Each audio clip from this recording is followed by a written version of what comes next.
اعوذ باللہ من الشیطان الرجیم بسم اللہ الرحمن الرحیم ربنا لا تجعلنا فتنة للذین کفروا واغفر لنا ربنا انک انت العزیز الحکیم۔ پچھلے آیت میں بات چل رہی تھی ابراہیم علیہ السلام اور ان کے ساتھ جو لوگ بھی ایمان لائے ہیں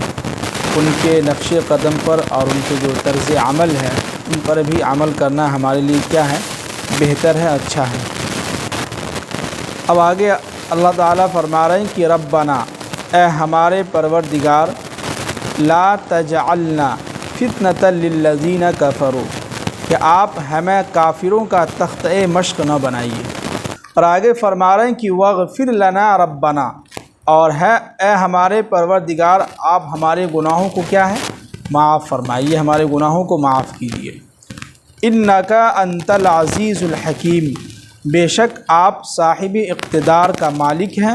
اور الحکیم اور حکمت کا بھی مالک ہیں۔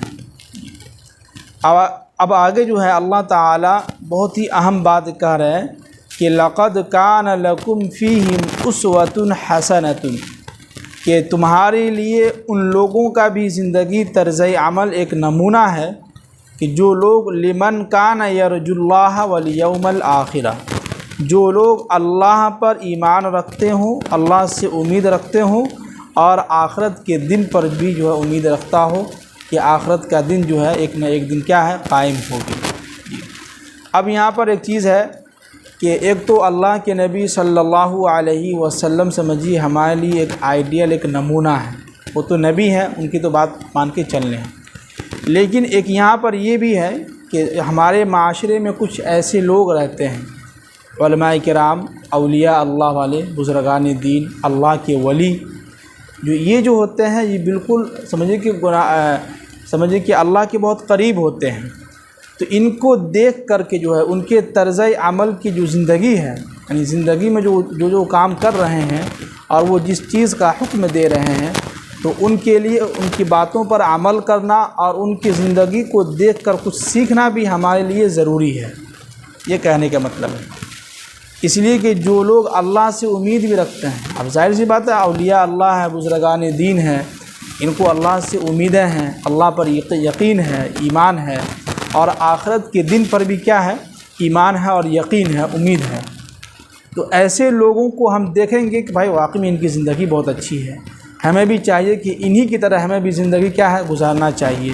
یہ بھی 5 وقت کی نماز کی پابندی کرتے ہیں، تہجد کی نماز کی پابندی کرتے ہیں، تو ہمیں بھی تہجد کی نماز پڑھنی چاہیے۔ یہ جو ہے نوافل کا اہتمام کرتے ہیں، اللہ والے ہیں، جن کو دیکھا دیکھی ہم بھی جو ہے نوافل کا اہتمام کریں۔ تو ایسے لوگوں کے طرز عمل پر اگر ہم چلیں گے، جو اللہ پر امید ہو جن کو اور یقین بھی ہو اور آخرت پر، تو ہمیں اللہ تعالیٰ اس کا حکم دے رہے ہیں کہ ہمیں اس پر عمل کرنا چاہیے۔ جی اب آگے اللہ تعالیٰ فرما رہے ہیں کہ وَمَن يَتَوَلَّ، جو شخص بھی ان اولیاء اللہ، بزرگان دین، اللہ والوں کے سے منہ پھیرے گا کہ ہم نہیں مانتے ہیں اللہ والوں کو، ایسی ایسی باتیں یہ ہیں وہ ہیں، تو فَإِنَّ اللَّهَ، تو یاد رکھو کہ اللہ تعالیٰ هُوَ الْغَنِيُّ، سب سے بے نیاز ہے، ان کو کوئی فکر نہیں ہے کہ آپ ان کی بات کو مانیں یا نہ مانیں، اور الحمید، جو خود قابل تعریف ہے، لائق ہے۔ اب یہاں پر ایک بات ہم نے ابھی میرے ذہن میں آئی کہ جیسے کہ کچھ واقعات ایسے ہوتے ہیں فضائل اعمال میں اللہ والوں کے تعلق سے، کچھ ایسے واقعات ہوتے ہیں جو ہمارے ذہن میں سمجھ میں نہیں آتی ہے بات، یعنی کچھ ایسے واقعات جو ہمیں سمجھ میں نہیں آتی کہ یہ کیسے ہو گیا اللہ والوں سے۔ تو یاد رکھیں کہ اس کے بارے میں ہم نے خود علماء اپنے استاد محترم سے بھی پوچھا تھا اور ہم نے کتاب کا مطالعہ بھی کیا تھا۔ تو اس میں یہ ہے کہ اللہ والے کے جو واقعات ہوتے ہیں جن کو سن کے کبھی کبھی ہمیں یقین نہیں ہوتا ہے کہ یہ کیسے ہو گیا، کچھ واقعات ایسے ہیں فضائل اعمال میں بھی ہیں، تو ان کے بارے میں کہتے ہیں کہ ان واقعات کو آپ نہ مانیں یا مانیں، یہ آپ کی ذمہ داری ہے۔ اگر آپ نہیں مانتے ہیں تو اس میں کوئی اتنا بھاری گناہ نہیں ہے۔ اگر آپ مان لیتے ہیں کہ ہو سکتا ہو اللہ والے ہیں، اللہ تعالیٰ کرامت دکھا سکتے ہیں کسی کے ذریعے سے بھی، تو آپ مان سکتے ہیں تو مان لیں۔ لیکن اگر اس بیس پر یہ کہنا کہ ارے پھینک رہے ہیں، ارے کون ہے اللہ والے، ہم نہیں مانتے ہیں اللہ، یعنی ان کو برا بھلا کہنا، اس طرح کے الفاظ کہنا، تو ہمارے استاد فرماتے ہیں کہ آپ یہ نہ کہیں، یا تو آپ کسی کی تعریف نہیں کر سکتے تو مت کریں، ہے کہ نہیں، لیکن برائی بھی نہ کریں۔ بیچ کا راستہ کیا ہے کہ آپ خاموش ہو جائیں۔ ہو سکتا ہو اللہ والے ہیں، کرامات کچھ واقعات ہو گیا ہو، ان کے ذریعے سے ان کے ہاتھوں سے کچھ ہو گیا ہو، جیسے کہ ایک واقعات ہم نے کتابوں میں پڑھا ہے کہ اللہ والوں کے کہ جو ہے کہیں جا رہے تھے یا کسی جگہ پر، تو جو ہے دودھ پیالہ میں جو ہے دودھ بہت کم تھا، تو انہوں نے اپنا انگلی ڈالا تو جو ہے دودھ اتنا ہوا کہ 4-5 لوگ دودھ پی لیے۔ اب یہ واقعات ہیں اللہ والوں کے ہیں، اگر آپ کو ماننا ہے تو مان لیجیے کہ ہو سکتا ہے اللہ والے ہیں، ان کے ہاتھ میں کرامت ہوں گے، بہت بزرگ ہیں، اللہ کے قریب ہوں گے، نوافل کا ان کا اہتمام ہوگا۔ اگر آپ نہیں مان سکتے ہیں تو خاموش ہو جائیں، برا بھلا کسی کو نہ کہیں۔ یہ ہمارے استاد فرمایا کرتے تھے کہ بس اتنا ہی کرنا ہے۔ تو ہم لوگوں کو بھی ایسے ہی کرنا ہے کہ اگر کوئی ایسی باتیں، کچھ ایسے واقعات آپ کے سامنے اگر آ جائے تو اگر آپ کا دل کرے تو مان لیجئے کہ ہو سکتا ہے بھائی اللہ والے ہیں، بزرگان دین تھے، اللہ کے ولی تھے، تو ہو سکتا ہو کہ ایسے واقعات ان سے کرامات ظاہر ہو گئے ہوں گے۔ اگر تعریف نہیں کر سکتے ہیں تو برائی بھی نہ کریں، بلکہ ہم کیا کریں، خاموش ہو جائیں، بس اتنا ہے، بیچ کا راستہ اختیار کرنا ہے۔ اب آگے کہہ رہے ہیں کہ عسى اللّہ ان يجعل بینکم وبین الذین عادیتم منہم مودہ۔ اب کہہ رہے ہیں کہ کچھ بعید نہیں ہے، یعنی اللہ پر یقین رکھو، ایک نہ ایک دن ایسا ہوگا کہ جو تمہارا جو دشمن ہے، جو تمہارے درمیان جو ان کی دشمنی جو پیدا ہو گئی ہے، تو عادیتم منہم مودہ، تو اللہ تعالیٰ ان کو بہت ہی جلد جو ہے ان کو دوست بنا دیں گے، اور تم ایک دوسرے کو دوست بن جاؤ گے۔ کیا ہے کہ یہ جیسے کبھی کبھی ایسا ہوتا ہے کہ جو آپ کا بہت بھاری دشمن ہوتا ہے، لیکن اللہ تعالیٰ اسی کو ایسا آپ کا دوست بنا دیتا ہے کہ آپ سے محبت کرنے لگتا ہے، آپ کے فین ہو جاتا ہے کہ نہیں؟ جی، تو یہ کس کی طرف سے ہوتا ہے؟ اللہ کی طرف سے ہوتا ہے۔ اب آگے کہہ رہے ہیں کہ واللہ قدیر، اور اللہ بہت ہی زبردست طاقت والا ہے، قدرت والا ہے، ہر چیز کر سکتا ہے اللہ تعالیٰ، ہے کہ نہیں؟ یہ اس وقت کی بات ہو رہی ہے جب یہ جو صحابہ جو ایک حاتم بن بلتہ جو واقعہ جو خط لکھے جو بھیجے تھے، اندرونی باتیں جو ہو رہی تھی کہ ان سے دوستی کرنا، ان سے جو ہے بات چیت کرنا، اس کے بارے میں کہہ رہے ہیں کہ جو آج آپ کے دشمن بنے ہوئے ہیں، یہ کل آگے چل کے ہو سکتا ہو کہ اس کو اللہ تعالیٰ آپ کا دوست کیا کریں، بنا دیں، یا آپ کے فین بن جائیں گے۔ اب آگے کہہ رہے ہیں کہ واللہ غفور الرحیم، اور اللہ تعالیٰ غفور الرحیم ہے، اور ہمارے گناہوں کو کیا ہے، معاف کرنے والے ہیں۔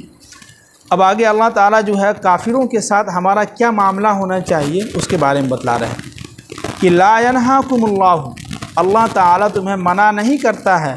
عن الذین لم یقاتلوکم فی الدین، جو تم سے دین کے معاملے میں جنگ نہیں کیا ہو، یعنی دین کے معاملے میں جو تم سے کوئی جنگ نہ کرتا ہو، تم کو چھیڑ چھاڑ نہ کرتا ہو، تم کو پریشان نہ کرتا ہو، اور وَأَخْرَجُوكُم مِّن دِيَارِكُمْ، اور جو تمہارے گھروں سے نہیں نکالا ہے، تو وَظَاهَرُوا عَلَىٰ إِخْرَاجِكُمْ أَن تَوَلَّوْهُمْ، تو یہ ہے کہ تم ان کو اپنا ایک جو ہے سمجھو کہ دوست بنا سکتے ہو، ان سے آپ جو ہے انصاف کا معاملہ کر سکتے ہیں، احساناً کر سکتے ہیں، ان کے ساتھ احسان کا معاملہ کر سکتے ہیں، یہ ہے۔ اور آگے کہہ رہے ہیں کہ ان اللہ یحب المقسطین، بے شک اللہ تعالیٰ بہترین انصاف کرنے والوں کو کیا کرتا ہے، پسند کرتا ہے۔ جی، اب یہاں پر اس میں یہ بتلا دیا گیا ہے، جیسے کہ مان لیجیے ہم لوگ ہندوستان میں رہ رہے ہیں، اگر کوئی غیر مذاہب کے لوگ ہمیں چھیڑ چھاڑ نہیں کرتا ہے، ہمارے مذہبی جو جگہ ہے، جیسے مسجد ہے، مدرسہ ہے، خانقاہ ہے، ان سب کو اگر وہ چھیڑ چھاڑ نہیں کرتا ہے، بھائی رہنے تو ان کا مسجد ہے، وہ اپنا وہ جانے، اور پھر اس کے بعد کسی مسلمان کو بھی جو زیادہ چھیڑ چھاڑ نہیں کرتا ہے کہ بھائی ایمان والا مسلمان ہے، تو ہندوستان ہے، یہاں ہر طرح کے لوگ رہتے ہیں، تو ہمیں کسی کو ٹوکنے کی کیا ہے، ضرورت نہیں ہے۔ اگر یہ سب نہیں کر رہا ہے اور ہم کو سکون سے رہنے دے رہا ہے، تو ہم ان کے ساتھ اچھائی کا معاملہ کر سکتے ہیں، ان سے ہم محبت سے پیش آ سکتے ہیں۔ جیسے مان لیجیے ہمارے محلے علاقے میں ہم لوگ سکون سے رہ رہے ہیں، اگر وہ ہمیں ٹارچر کر رہا ہے بار بار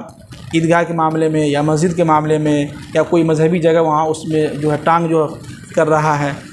تو پہلے دیکھیں کہ تھوڑا سا برداشت کریں. جب اگر نہ مان رہا ہو تو پھر تو اللہ نے حکم دیا کہ آپ ان سے جو ہے کچھ نہ کچھ کریں. پھر جو ہے یہ نہیں کہ ارے صبر کر کے بیٹھ جائیں ہم لوگ کمزور ہیں، نہیں، پھر تو ہمیں اپنا بہادری دکھانا ہوگا. پھر تمام مسلمانوں کو ایک جٹ ہونا ہوگا اور پھر اپنی طاقت ان کو دکھانی ہوگی کہ ہم لوگ کیا ہیں. جی اب آگے کہہ رہے ہیں کہ انما ینہاکم اللہ عن الذین. ہاں اب یہ ہے کہ جن اللہ نے اس چیز سے منع کیا ہے کہ عن الذین قاتلوکم فی الدین، جو تم سے دین کے معاملے میں جنگ کر رہے ہیں، اور وہ اخرجوکم من دیارکم، اور جو تمہیں جو ہے سمجھیے کہ تمہارے گھروں سے تم کو نکال دیا ہے، تو علی اخراجکم ان تولوہم، تو تم جو ہے ان سے جو ہے دوستی بالکل نہ لگاؤ، ان کو دوست اپنا، ان کے ساتھ احسان کا معاملہ بالکل نہ کرو، ان سے دوستی بالکل نہ کرو. اب آگے کر رہے ہیں کہ وَمَن يَتَوَلَّهُمْ، جو شخص بھی ایسا کرے گا تو فَأُولَئِكَ هُمُ الظَّالِمُونَ، تو یہ ظالم لوگوں میں سے ہوں گے. کیا ہو جائیں گے؟ ظالمین لوگوں میں سے ہو جائیں گے. اس لیے ہمیں اگر کوئی غیر مذاہب کے لوگ ہمیں سکون سے رہنے دے رہا ہے، اور ہماری جو مذہبی جگہ ہے، مسجد ہے، مدرسہ ہے، خانقاہ ہے، مکتب ہے، جو بھی چیزیں ہیں، اس کو اگر وہ چھوچھا نہیں کر رہا ہے، ٹارچر نہیں کر رہا ہے، قبرستان ہے اس کو اگر وہ کچھ ٹارچر نہیں کر رہا ہے، تو ان کے ساتھ ہم احسان کا معاملہ کریں گے، ان سے محبت سے بات کریں گے، پیش آئیں گے. نہیں اگر وہ ہمیں بار بار ٹارچر کر رہا ہے اور ہماری مذہبی جگہوں کو چھین رہا ہے، تو پھر تو ہمیں میدان میں آنا ہوگا. پھر ہمیں بزدلی یہی نہیں دکھانے کا ارے صبر کرو اللہ تعالیٰ مدد کریں گے. نہ، اللہ تعالیٰ فتح مکہ میں ایسے ہی مدد نہیں کیے ہیں. جنگ بدر میں دیکھیے واقعہ صحابہ پر، یہ ایسے ہی نہیں اللہ تعالیٰ ان کی مدد کی ہیں، بلکہ صحابہ جا کے لڑے ہیں، اپنی بہادری دکھائے ہیں. کتنے صحابہ شہید بھی ہوئے ہیں، تب جا کے اللہ نے ان کو فتح دی، اور فرشتوں کے ذریعے سے اللہ نے ان کی مدد کی. تو پہلے ہمیں ہاتھ پاؤں ہلانا ہوگا، کچھ کرنا ہوگا. ہاں اگر وہ کچھ نہیں کر رہا ہے، سکون سے رہنے دے رہا ہے، پھر ان کے ساتھ اچھائی کا معاملہ کرنا ہے، ادب سے، عزت سے، محبت سے بات کرنی ہے. اللہ تعالی ہم سب کو عمل کرنے کی توفیق نصیب فرمائے. سبحان اللہ وبحمدہ، سبحان اللہ وبحمدہ.